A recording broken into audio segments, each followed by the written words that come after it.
Materi pertemuan kita ketiga itu terkait satuan pengukuran dan pernyataan konsentrasi. Materi ini sih teman-teman sebenarnya kalian pasti udah paham, udah pernah belajar. Cuman di sini kita reminder lagi dan mungkin ada tambahan beberapa terkait pernyataan konsentrasi. Kalau teman-teman yang background-nya farmasi mungkin sudah pernah. Tapi kalau teman-teman yang background-nya non-farmasi kemungkinan belum. Dan di materi ini bisa dibilang cukup banyak berhubungan dengan farmasi. Jadi sekiranya kalau ada kesalahan penyampaian dari Ibu, tolong langsung dikoreksi. Tujuan dari pembelajaran kita di pertemuan ketiga ini adalah kalian diharapkan mampu memahami definisi dari pernyataan konsentrasi dan satuan pengukuran berikut dengan jenis-jenisnya. Kemudian kalian tahu aplikasi dari mereka di dalam farmasi yang berkaitan dengan matematika juga, perhitungan matematika. Kalau kita lihat secara bagan, teman-teman, bagan pembelajaran di pertemuan ketiga itu adalah kalian bisa lihat satuan pengukuran itu yang kita pelajarin terkait satuan massa, satuan volume, satuan jumlah obat, serta kalau di pernyataan konsentrasi terkait kuantitas per volume dan persentase konsentrasi. Kita masuk dari yang pertama, satuan pengukuran. Ini lebih kepada reminder. Kalau satuan massa itu bisa kita katakan sebagai satuan yang paling banyak digunakan di dunia farmasi karena dia akan menyatakan kuantitas. Itu bukan kualitas, tapi kuantitas jumlah dari sediaan yang kalian gunakan. Satuan massa yang biasanya dipakai di farmasi itu terdiri dari kilogram, gram, miligram, mikrogram.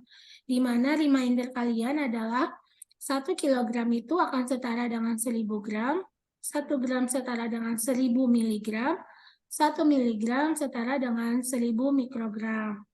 Kalau kita lihat dari arah panah, ini menunjukkan bahwa dari gram ke kilogram dibagi 1000, tapi kalau dari kilogram ke gram dikali 1000.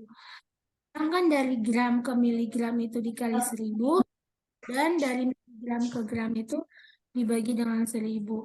Jadi ya kalau 2 gram berapa kilogram, tapi nanti dibagi 1 juta, bukan 2000, tapi kan sekali lengkap itu 1000, berarti kalau 2 ya 1 juta.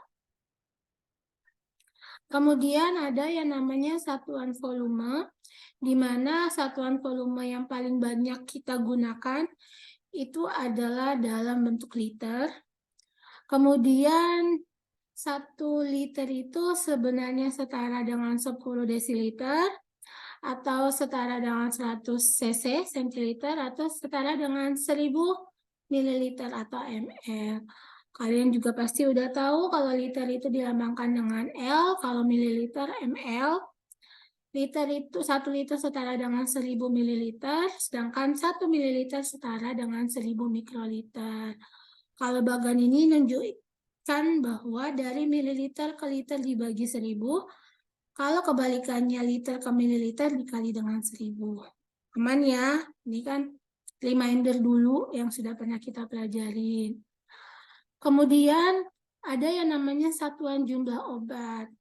Nah, satuan jumlah obat yang paling dasar dipakai itu adalah mol. Kalian udah pernah dengar kan ya terkait mol, RMM? Gimana? Nggak kedengeran? Sudah pernah Ibu, maaf Ibu, Vio masih di jalan. Oh iya, nggak apa-apa. Ya udah pernah ya. Kalau yang belum, mari kita sama-sama belajar. Satuan jumlah obat yang paling dasar itu adalah mol, di mana 1 mol itu dia menyatakan jumlah bahan yang mengandung 6,02 kali 10 pangkat 23 satuan formula komponennya. Jumlah mol suatu obat itu dapat langsung menyatakan massa dari zat tersebut. Kalau teman-teman punya 1 mol kalium klorida, yang mana dia itu memiliki RMM 74,5, artinya 1 mol kalium klorida itu beratnya ya 74,5 gram. Berarti Bu, kalau dia 2 mol, sedangkan kalium klorida itu RMM-nya 74,5, beratnya berapa Bu? Ya kamu tinggal kalikan 2 dengan RMM tadi untuk mendapatkan berat dari si kalium klorida, tapi satuannya gram. Kalau dia satuannya yang ditanya bukan gram, gimana Bu? Berarti kamu konversi pakai yang satuan massa tadi.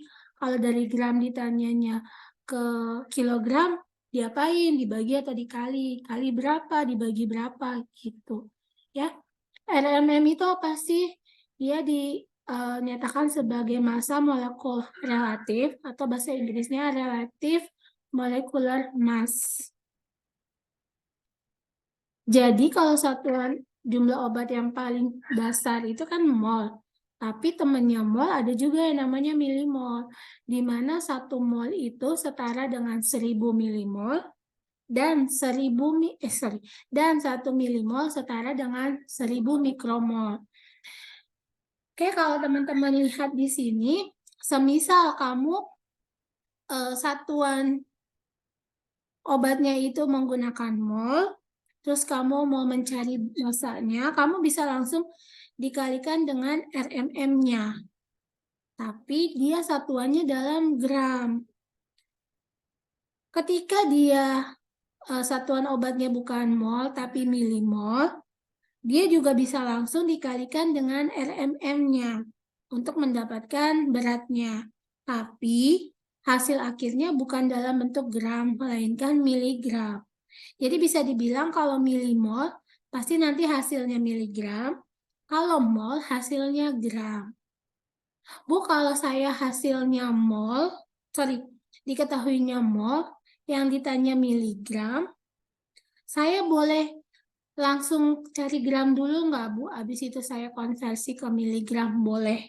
Atau, kan katanya kalau dari mol ke milimol itu dikali 1000, sedangkan dari milimol ke mol dibagi 1000, artinya kalau tadi diketahui mol, tapi dicarinya miligram, dari mol kamu bisa juga konversi dulu ke milimol, baru nanti hasilnya dikali dengan RMM.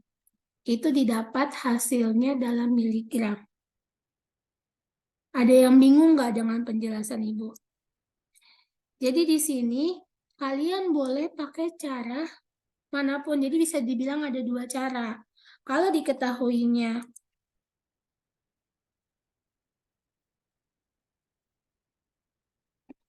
misalnya, apa nih Bu, mana ya? Diketahuinya dalam mol. Terus ditanya apa miligram, gitu kan? Cara pertama, kamu tinggal dari mol ini, kamu kalikan dengan RMM-nya, dapat dalam bentuk gram, baru habis itu dalam bentuk gram kamu konversi ke miligram. Cara pertama. Atau cara kedua, dari mol, kamu langsung ke milimol. Diapain? Dikali 1000. Kalau udah dapat, baru dikali sama RMM-nya, langsung dapat miligram. Saya mau pakai cara yang mana, Bu? Terserah kamu. Yang penting kamu nggak salah dalam hal konversi.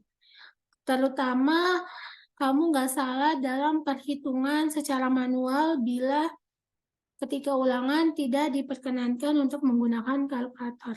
Tapi kalau diperkenankan menggunakan kalkulator, tinggal nanti kamu lihat aja caranya, step by step, jangan sampai salah konversi. Kita lihat contoh soalnya. Kalau di sini contoh soalnya disebutkan di dalam laboratorium itu ada 1 botol NaCl 1,5 kilo, 1 botol NaCl 250.000 mikrogram, Satu botol NaCl 500 mg. Yang ditanya adalah dalam satuan gram untuk total semua NaCl yang ada di laboratorium. Mungkin ada yang bisa kasih pendapat, kalau di dalam soal seperti ini kita ngapain dulu sih? Ubah semuanya ke gram, Bu. Ubah dulu Bu semuanya ke gram. Ubah dulu semuanya ke gram. Betul, kalau kita mau ngerubah semuanya ke gram, berarti dari kilogram ke gram dibagi berapa? Atau dikali berapa? Dikali 1000 Ibu. Dikali 1000 Ibu. Kali 1000. Terus, kalau dari mikrogram ke gram, Dibagi sejuta Ibu. Bagi sejuta. dibagi sejuta. Padahal kalau tadi di bagan kita dari mikrogram ke gram itu nggak ada ya. Tapi kan kita tahu kalau dari mikrogram, pertama kita ke miligram dulu kan. Baru dari miligram kita ke gram, itu udah 2 kali pembagian. Kalau 2 kali pembagian bukan dibagi 2000, tapi dibagi dengan 1 juta. Oke. Terus kalau dari miligram ke gram diapain? Bagi 1000 Ibu. Bagi 1000. Kalau kita udah tahu semua caranya dan kita udah hitung, langkah berikutnya kita tinggal totalin aja semua ya. Kayak di sini seperti jawaban kalian tadi benar semuanya. Pertama, dari kilogram ke gram dikali 1000. Dari mikrogram, pertama dia dibagi, kalau di cara ibu, pertama dia dibagi 1000 dulu untuk dapat miligram. Habis itu dibagi 1000 lagi untuk dapat gram. Tapi itu lama, kalian langsung bagi sejuta juga nggak masalah. Kemudian dari miligram ke gram dibagi 1000, udah dapat hasilnya masing-masing kita total dapat 1500,75 gram.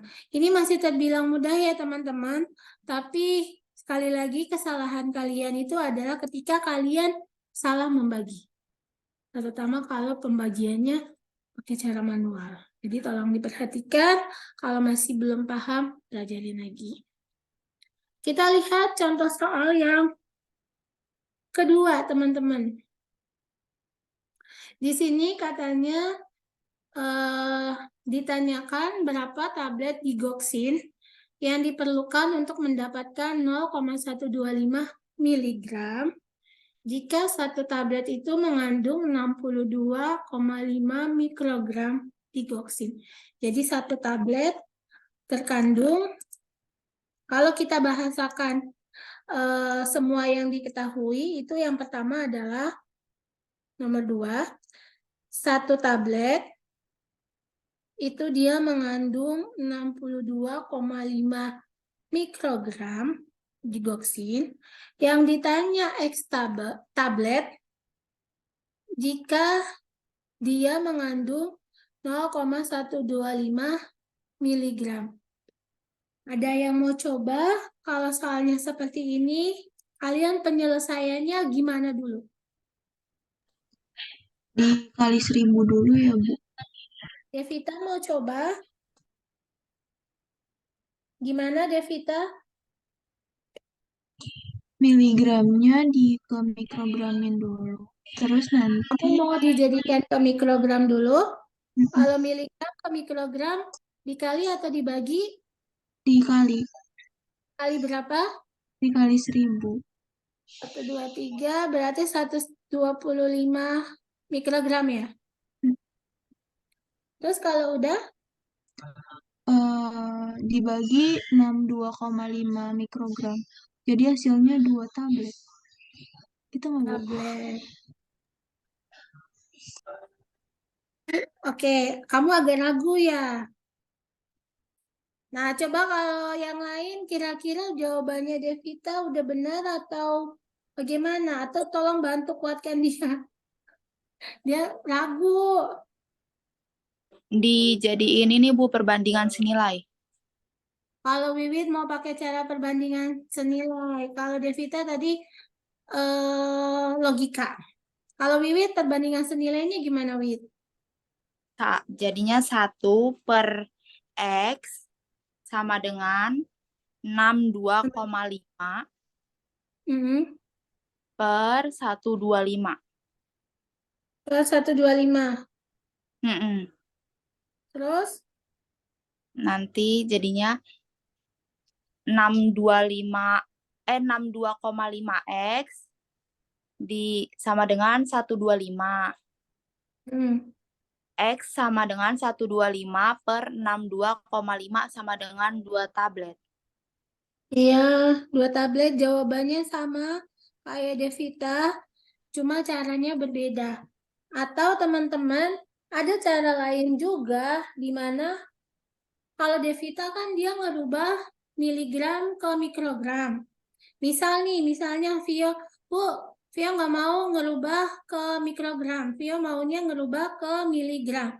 Artinya, si mikrogram ini kamu konversi dulu ke miligram. Habis itu kamu mau langsung pakai cara logika tadi, cara biasa atau pakai perbandingan senilai, nggak ada masalah dua-duanya. Ibu terima jawaban dua-duanya selama kalian prosesnya benar dan tolong jelas ya. Karena kadang tulisan kita kan bervariasi. Jangan sampai karena saking bervariasinya ibu nggak bisa baca tulisan kalian. Khawatirnya kalian yang ibu rugikan, yang harusnya benar, jadi salah. Gitu ya. Makasih.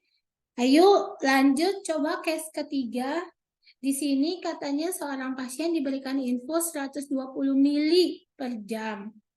Yang ditanya, dalam satuan liter, berapa cairan infus yang diterima si pasien dalam sehari? Ibu, Coba itu kan coba jawab lagi. 1 jam itu 120 mili. Oke. Kalau 1 hari kan 24 jam, jadi 24 dikali 120.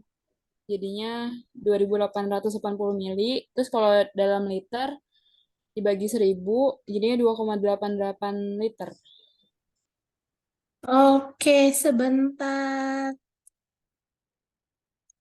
Katanya kalau dalam sejam itu ada 120 mili, satu hari itu kan ada 24 jam.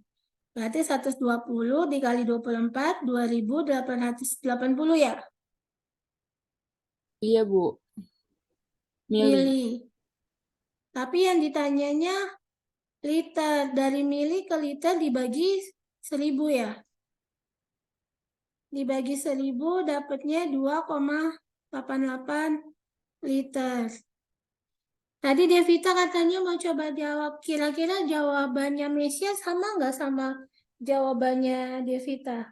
Sama, Bu. Tadi saya mau dikaliin juga terus dibagi, dijadiin liter. Oke. Teman-teman yang lain, kira-kira kalian punya cara berbeda nggak?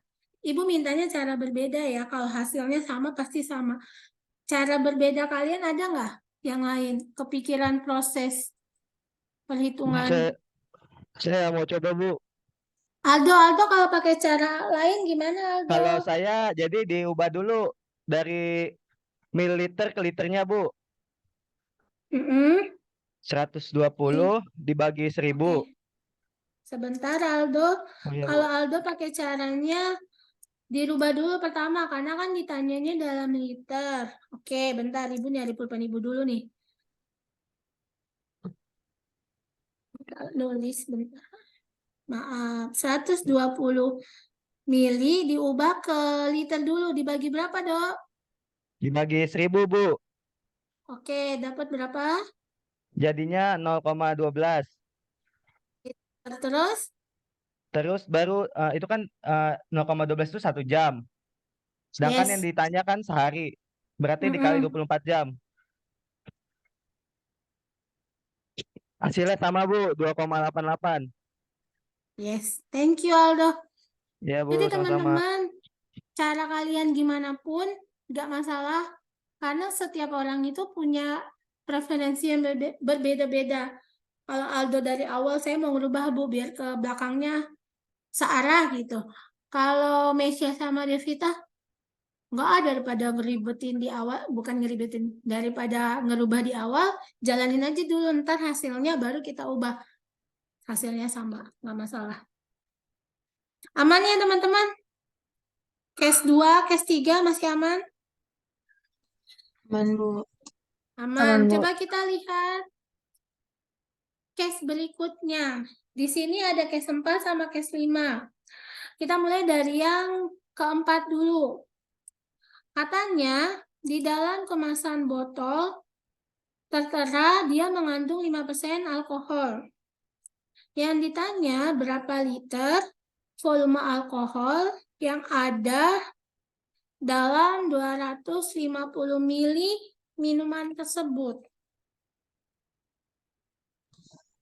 Itu Ada yang 5 mau coba? per 100 dikali 250 mili, hasilnya 12,5 mili. Bisa diulang?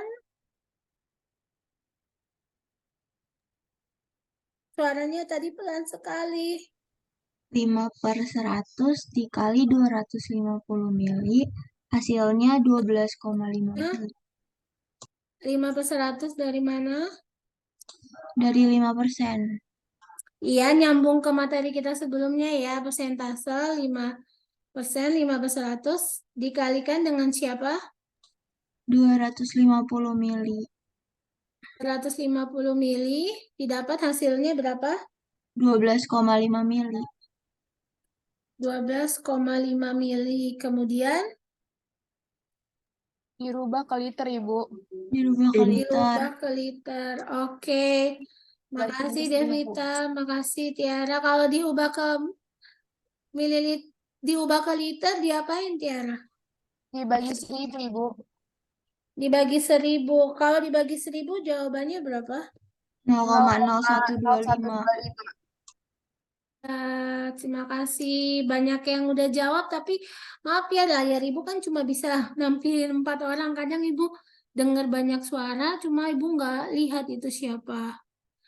Didapat 0,0125 liter. Sejauh ini masih aman ya teman-teman ya? Ini kalau Ibu lihat sih dia soal-soalnya masih simple. Terus dia aplikasi matematikanya ada, farmasinya juga ada. Oke, mungkin Ibu lanjut dulu ke materi berikutnya. Case 5 teman-teman bisa nanti coba sendiri. Kemudian kan kemarin materinya itu udah Ibu ada penyelesaiannya langsung ya. Jadi di sini kita tinggal bahas lagi penyelesaian yang sekiranya perlu dibahas. Menurut teman-teman, untuk next, kalau Ibu kasih materi, lebih baik sudah ada penyelesaiannya begitu atau penyelesaiannya jangan. Jadi nanti kita bahas aja semua. Jangan Bu, udah dibahas Bu. Bahas bareng-bareng aja, Bu. Oke. Berarti kalau besok mungkin nanti Ibu pembahasannya Ibu skip dulu. Jadi biar kita bahas bareng-bareng. Oke. Berarti Ibu lanjut. Untuk case berikutnya. Ibu mau coba bahas case 5, Ibu skip, Ibu bahas ke case 6 dulu. Di sini katanya seorang pasien memiliki kadar kalium 4 milimol per liter. Yang ditanya, pertama, berapa milimol kalium yang ada dalam 20 mili sampel serum tadi? Kemudian, berapa miligram kalium yang terkandung dalam sampel tersebut jika diketahui RMM kalium 40? Kalian tanpa Ibu kasih tahu RMM kalium, itu kalian udah tahu atau bagaimana?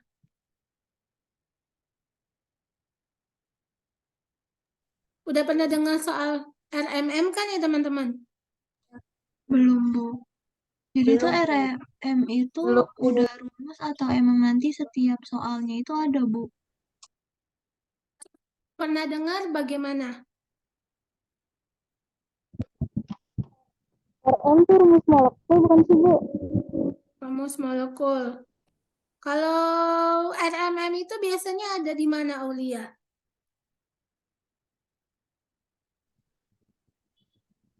Tabel periodik bukan, Bu? Tabel periodik. Kalau yang lain masih ingat juga nggak itu ada di mana?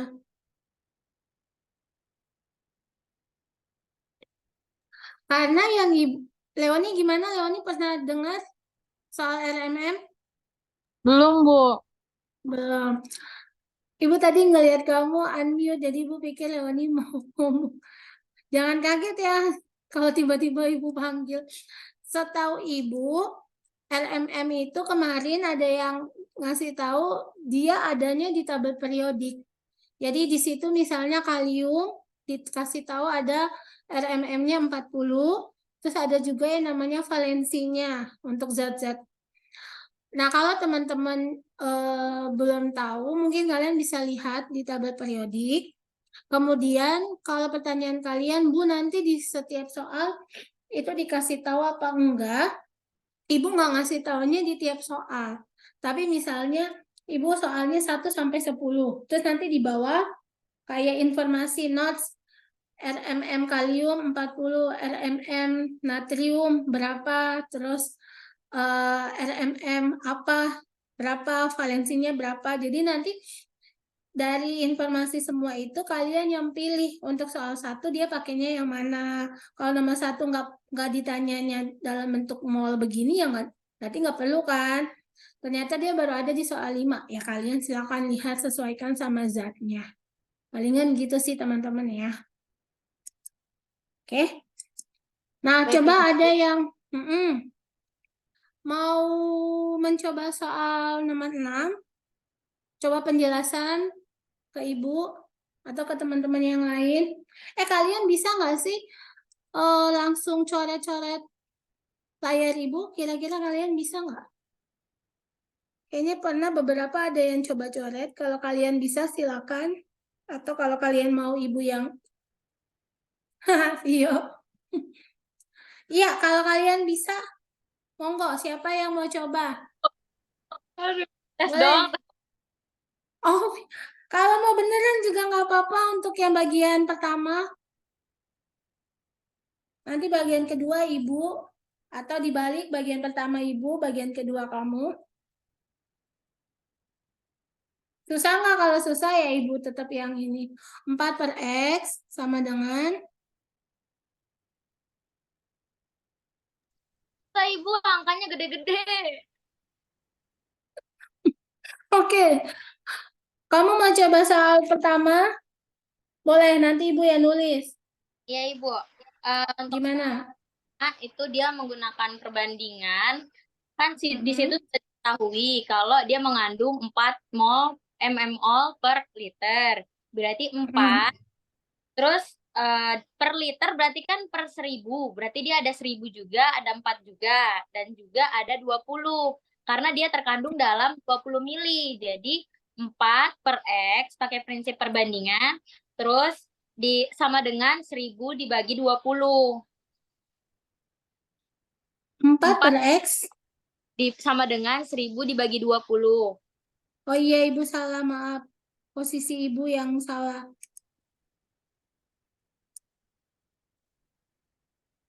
Oke, di sini X milimol 20 mililiter. 4 per X sama dengan 1000 per 20. 1000 per 20. 1000 dari 1 liter dijadikan mililiter sama dengan 1000 mililiter. Kemudian 1000 sama dengan 4-nya maju ke depan jadi dikali sama 20. berarti 1000 X sama dengan 4 kali 20, 80. X sama dengan 80 bagi 1000. 80 dibagi 1000 hasilnya 0,08 mmol. milimol. Teman-teman yang lain, kalian bingung nggak dengan penjelasan Vio untuk soal pertama? Saya tapi ngertinya pakai cara saya, Bu. Kalau pakai Cara perbandingan, Devita gimana? kalau saya 20 milinya dijadiin liter dulu, terus baru dikali 4 mol. Hasilnya Oke, kalau cara pertama, Vio dari liternya, dia yang mau dijadiin ke mililiter. Kalau Devita dari mililiternya, dia yang mau jadiin ke liter. Nggak masalah, dua-duanya preferensi berbeda, tapi nanti hasilnya sama kan, Devita kan ya? Sama Bu hasilnya. Iya. Nah, untuk yang saat kedua, coba mungkin Ibu yang lanjutkan. Katanya kan yang ditanyakan itu adalah berapa miligram kalium yang terkandung dalam sampel tersebut jika RMM dari si kalium itu diketahui 40. Nah, soal ini kan pertama, kalau kita mau mencari miligram, artinya kan dia satuannya harus milimol kan? Gitu ya teman-teman. Di soal kita udah diketahui satuannya emang milimol. Berarti kalau kita mau mencari berapa miligram berat si kalium, tinggal 0,08 milimol dikali sama RMM-nya, yaitu dikali sama 40. Didapat hasilnya itu adalah 3,2 miligram. Paham nggak teman-teman? Paham, Ibu. Karena pasti milimol itu satuannya, milimol temennya sama miligram. Mol temennya sama gram. Kalau di soal nomor 2 itu ditanyanya dalam bentuk gram, maka kalian juga punya dua pilihan. Milimolnya dijadikan mol dulu, langsung dikali sama RMM-nya. Cara kedua, yang milimolnya itu tetap, terus hasilnya miligram, baru nanti miligramnya dikonversi ke gram. Ya, gitu ya. Ada pertanyaan sampai sini untuk satuan pengukuran? Berat, baik satuan pengukuran untuk massa, volume, atau pernyataan obat? Masih aman? Jadi saya lanjutkan ya. Berikutnya adalah pernyataan konsentrasi. Di pernyataan konsentrasi ini ada beberapa hal yang harus teman-teman ketahui terkait istilah-istilah. Yang pertama terkait konsentrasi itu sendiri. Konsentrasi itu adalah perbandingan antara jumlah zat terlarut dengan larutannya.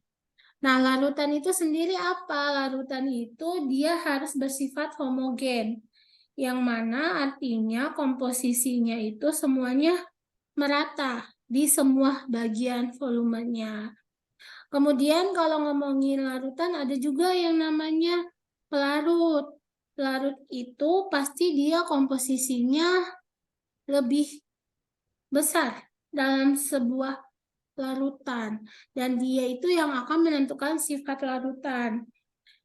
Contohnya kalau Ibu kemarin dijelaskan, kalau kalian punya gula sama air, maka pelarutnya itu adalah air, zat terlarutnya adalah gula. Ketika gula dicampur dengan air, maka dia sudah berubah menjadi larutan gula. Begitu kan ya teman-teman ya kalau di farmasi ya, benar kan ya? Benar, Ibu. Iya, Kayaknya Ibu. kalau kenapa? Benar kan ya? Kayaknya kalau kalian itu untuk larutan, pelarut, zat terlarut, kalian udah aman. Nah, itu yang akan kita pelajari selanjutnya. Kalau di dalam praktek kefarmasian, konsentrasi suatu zat itu dia bisa dinyatakan dalam satuan persentase bobot per bobot, persentase bobot per volume per volume, miligram per mililiter, molar, molal, mol, terus ppm, ppb, dan sebagainya. Sedangkan kalau di dalam produk farmasi sendiri itu banyaknya kandungan obat dalam sediaan biasanya dia pakai satuan unit tertentu lagi. Kalau kalian dibilang ditulis tiap 5 mili mengandung paracetamol 125 mg, artinya kalau ditanya dalam bentuk gram, miligram per mili, berarti kalian udah tahu ya, ini kayaknya bukan miligram per mili deh. Harusnya gram per liter nggak sih? Sorry. Dia sama-sama diperkecil kan ya. Kalau 125 mg per 5 mili, artinya kalau di dalam 1 mili itu dia pasti terkandung 25 mg paracetamol. Kalian bisa langsung sama-sama dibagi 5 atau kalian pakai konsep perbandingan tadi bisa. Gitu. Kayaknya kalian nggak ada masalah ya teman-teman ya kalau terkait ini. Atau kalian juga sama kayak ibu baru pernah dengar terkait topik ini, pernyataan konsentrasi. Yang ini nih, yang tertutup persentase bobot per bobot, bobot per volume, kayak gitu-gitu kalian pernah pelajarin atau belum?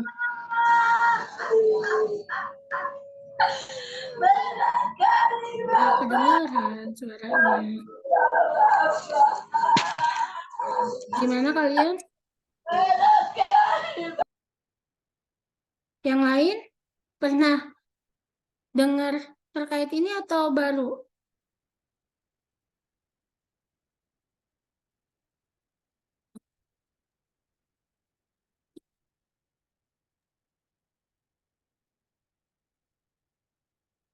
Teman-teman, Ibu masih? Di pelayanan farmasi SMK ada, Ibu. Oh, berarti kamu dapatnya di SMK ya? Teman-teman yang lain masih ingat apa gimana nih? Di SMA juga ada, Ibu. Cuman lupa. Yang bagian mana, Wiwit? Di SMA bagian mana? Ibu nggak ingat, soalnya ada materi ini di SMA. Iya, di matematika peminatan pas itu. Karena angkatan kita beda, Wit. Angkatan Ibu matematika kayaknya nggak ada deh. Ibu angkatan lama. Oke, kalau nanti ada yang salah tolong dikoreksi. Nah, satuan pernyataan konsentrasi ini yang mau kita pelajarin. Contoh persentase bobot per bobot, bobot per volume, molar, molal itu yang mau kita pelajari selanjutnya. Yang pertama adalah persentase bobot per bobot. Dan persentase bobot per volume. Namanya bobot per volume. Ya, artinya dia menyatakan banyaknya gram bobot yang ada di dalam 100 mili sediaan akhir. Bobot per volume berarti gram per 1000 mililiter. Karena dia pakai tanda persentase, ya berarti, ya hati-hati Ricky, berarti gram zatnya, zat terlarut, dibagi dengan mililiter, larutannya kemudian dikali dengan 100% karena dia dalam satuan persentase bobot per volume. Sedangkan kalau persentase bobot per bobot artinya banyaknya gram yang terkandung di dalam 100 gram sediaan akhir. Kalau mau rumus mencari persentase bobot per bobot ya berarti gram zat terlarut dibagi gram larutan dikali 100%. Jadi yang ngebedain bobot per volume dan bobot per bobot adalah kalau bobot per volume pernya itu 100 mili, sedangkan bobot per bobot pernya 100 gram, sama-sama 100 tapi yang 1 mili yang 1 gram. Kalau sediaan di farmasi yang pakai konsep bobot per volume itu contohnya adalah larutan katanya. Terus contoh lainnya adalah obat tetes mata, tetes hidung, ataupun lotion. Sedangkan kalau yang bobot per bobot itu biasanya sediaan yang semi padat seperti salep, krim, ataupun gel. Kalau ada bobot per volume, bobot per bobot, maka ada juga yang namanya volume per volume. Nah, kalau volume per volume itu menyatakan banyaknya mililiter. Berarti satuannya mililiter. Zat aktif yang ada di dalam 100 mili sediaan. Berarti rumusnya mililiter zat terlarut dibagi mililiter dari zat terlarut plus zat pelarut. Zat terlarut tambah zat pelarut itu kan sama aja larutan ya. Jadi bisa dibilang kalau persentase volume per volume itu rumusnya adalah mililiter zat terlarut dibagi dengan mililiter larutan baru dikali dengan 100%.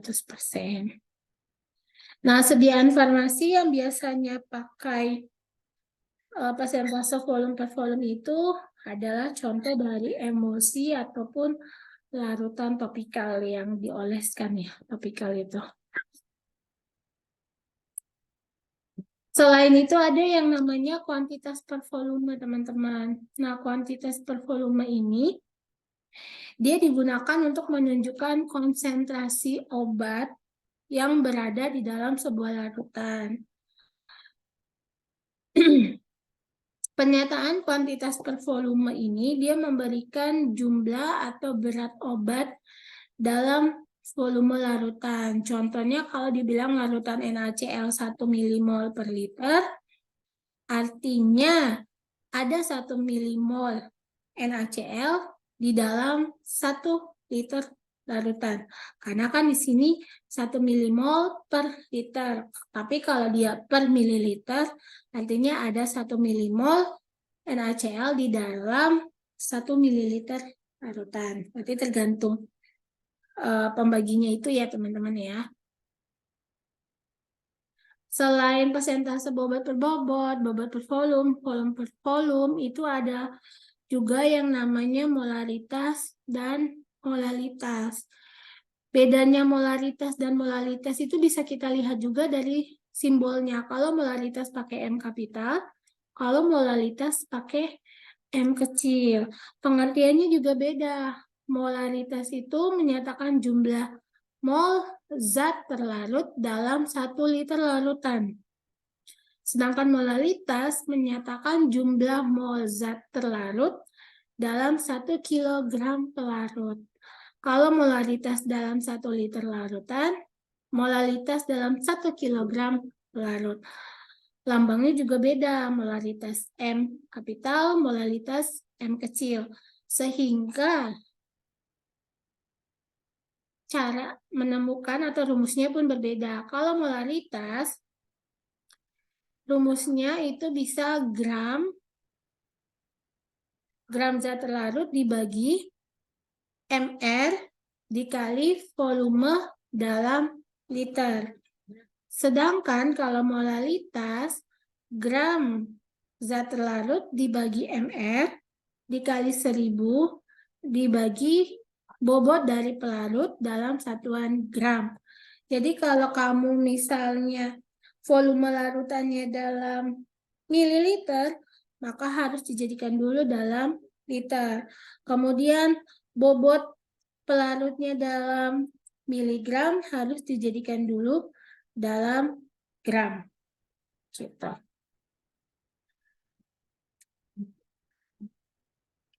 Selain itu juga ada yang namanya normalitas. Nah, normalitas ini teman-teman di statistika nanti ada kalau kalian di semester 6, kalian pelajaran statistika ada yang namanya uji normalitas. Itu nanti masih 5 semester lagi. Kalau normalitas di farmasi ini dia beda sama normalitas yang ada di statistika. Kalau normalitas di sini itu diartikan sebagai jumlah mol ekivalen zat terlarut di dalam 1 liter larutan. Di mana normalitas itu disimbolkan dengan N. Dan untuk menghitung normalitas, itu rumusnya adalah gram dibagi valensi, kemudian dibagi lagi dengan mR dikali volume, tapi satuannya harus dalam bentuk liter. Teman-teman sampai di sini dulu istilah-istilah yang saya omongin ini kalian pernah dengar nggak? Kalian udah paham sebelum dijelasin atau kalian masih nggak paham? Karena saya di sini menjelaskan karena di LPS Matematika itu ada materi ini. Cuman saya menjelaskannya dari konsep matematika, cara perhitungan. Untuk konsep farmasi kimianya, saya nggak bisa jelasin panjang lebar ya, normalitas itu apa,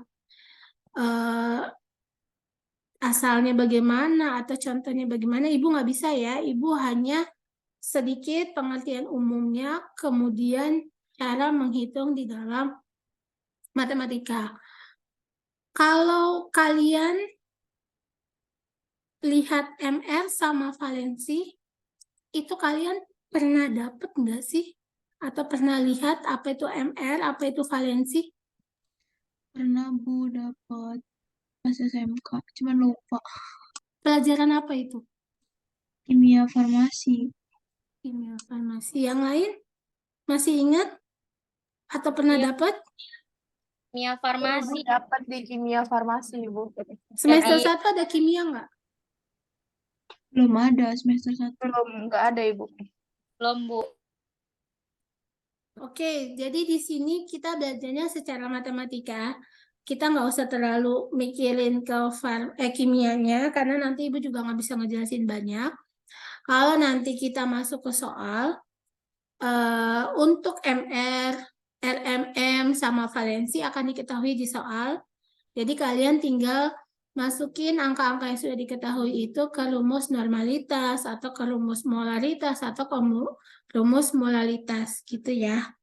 Jadi ya mungkin secara konsepnya pengertian lebih lanjut enggak, kita segini aja karena kita lebih ke perhitungannya. Ibu mau coba contoh lain dulu, jangan yang ke ini.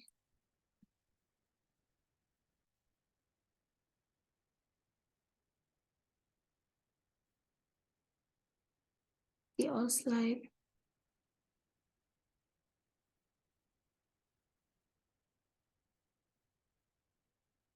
Oke. Coba teman-teman lihat case nomor 7. Di sini kan diketahui 9,8 gram asam sulfat itu dilarutkan dengan air suling hingga 500 mili. Yang ditanya yang ditanya berapa normalitas konsentrasinya. Ya kan? Ya, Bu.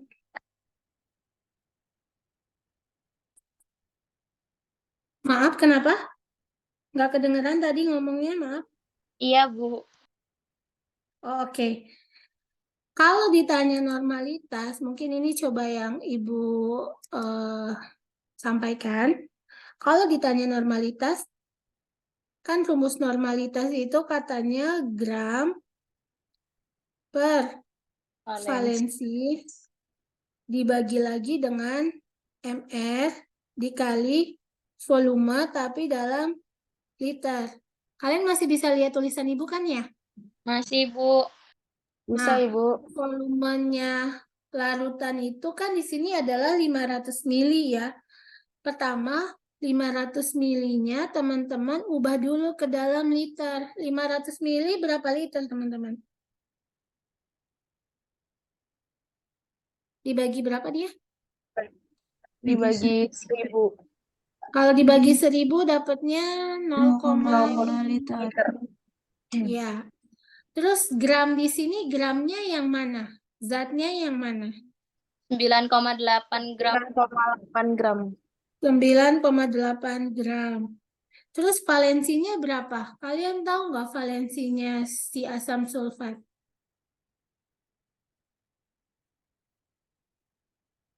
Ada yang tahu valensi asam sulfat berapa dan di mana kita bisa melihatnya?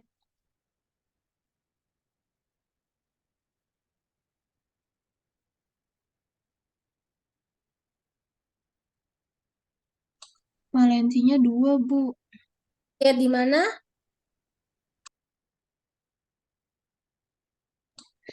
Juga. Di tabel periodik. Tabel periodik ya, Tiara ya. Iya, Bu. Tabel periodik H2SO4. H2SO4 itu hal-hal yang Ibu kayaknya dulu Ibu lupain itu. Ibu dulu kimia nggak suka. Berarti ini karena Ibu juga nggak bisa menghafal dan ternyata harus lihat tabel periodik, nanti setiap di soal Ibu ada kasih informasi tambahan aja. Valensinya 2. MR, berarti kan kita lihat juga ya di tabel periodik ya, MR-nya ya. MR Iya, Ibu. dari si asam sulfat itu 98 kan? Kemudian kita kalikan dengan volumenya 0,5 liter. Ya berarti teman-teman pertama ini dibagi dulu hasilnya berapa. Kemudian ini dikali dulu hasilnya berapa. Baru nanti mereka semua dibagi atas bawah. Dan kalau Ibu udah ngitung, kalau jawabannya nggak salah, itu jawabannya 0,1. Jadi normalitas konsentrasinya adalah 0,1. Karena yang ditanya normalitas. Kalau ditanya yang lain, mungkin jawabannya akan berbeda lagi. Gitu. Kira-kira ada pertanyaan nggak? Untuk yang contoh soal 8 ini, teman-teman. Aman? Kan, Bu. Aman, oke. Kemudian, Ibu mau kalian lihat untuk si all slide. Case nomor 5. Di case nomor 5 ini ditanya konsentrasi larutannya dalam molar. Itu berapa? Kalau diketahui ada 0,18 gram glukosa dilarutkan dengan air suling sebanyak 500 ml, di mana massa jenis air itu 1 gram per mililiter, ml glukosa 180. Pertama teman-teman, kalau molar itu tadi rumusnya apa molar? Masih ingat Gram. molar? Gram Gram per ml R. kali 1000 kali per bobot. Ibu dibagi bobot pelarutnya dalam kurung gram. pelarut dalam kurung gram. Gramnya di sini gram yang mana nih? 0,18 gram kan ya? Iya. 0,18 sudah dalam satuan gram, berarti tidak perlu kita ubah konversi lagi. MR sudah diketahui, MR glukosa itu 180 dikali 1000 per pelarut dalam gram. Pelarut dalam gramnya di sini berapa teman-teman? 500. 500 dari mana? Kan di sini 500-nya satuannya mili, bukan. Kan Bu pelarutnya. Kenapa? Pelarutnya 1 bukan? Pelarutnya 1. Ada yang jawab 500, ada yang jawab 1. Kenapa bisa berpikirannya 500? Kenapa bisa berpikirannya 1? Karena kalau pelarut itu air, kalau terlarut itu ininya. Pelarut itu air. Link. Iya. Jadi pelarutnya 500 atau 1? Karena massa jenis air itu kan 1 gram per mili. Nah, itu ada 500 mili. Jadi 1 gram. Ya nggak sih, Bu? Jadi dari 500 dikali 1 gitu ya? Iya, Bu. Ya, Bu. Berarti kalau 500 mili dikali, kan kita punya 500 mili. Kalau kita kalikan dengan 1 gram per mili, berarti malah kecoretnya yang gram lagi.